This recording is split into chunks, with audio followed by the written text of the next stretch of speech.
السلام عليكم ورحمة الله وبركاته. waxaynu mararka qaarkood aragnaa cuncun ku dhaca indhaha kaasoo keena in dadka qaarkood ay si aad u xoqaan indhaha arrintaasoo iyaduna keenta in midabka indhuhu ay isu bedelaan casaan waxaana cuncunka indhaha ku yimaada keeni kara waxyaabo kala duwan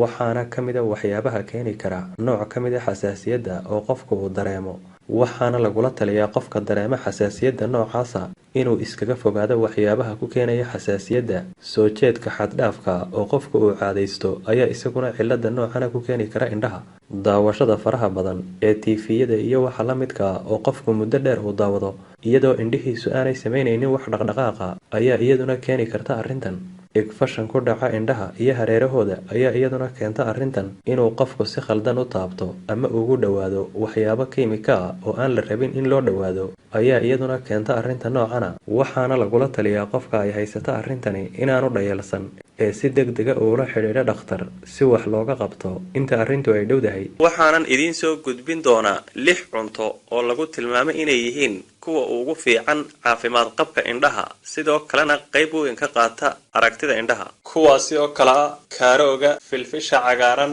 hilibka digaaga isbanajiska baradhada macaan kalluunka gaar ahaan nooca loo yaqaan sardiinka ugu dambeynna waxa xusid mudan in dhammaanba xubnaha jirkaaga aad ka ilaaliso waxaan ilaahay raalli ka ahayn sidoo kalena aad uga faa'iideysato ilaahay daacadiisa si ilaahayna subxaanahu wa ta'aala kuugu barakeeyo dhammaanba xubnaha jirkaaga ilaahayna waxaynu weydiisanaynaa inuu inoo siyaadiyo nicmooyinka uu ina siiyey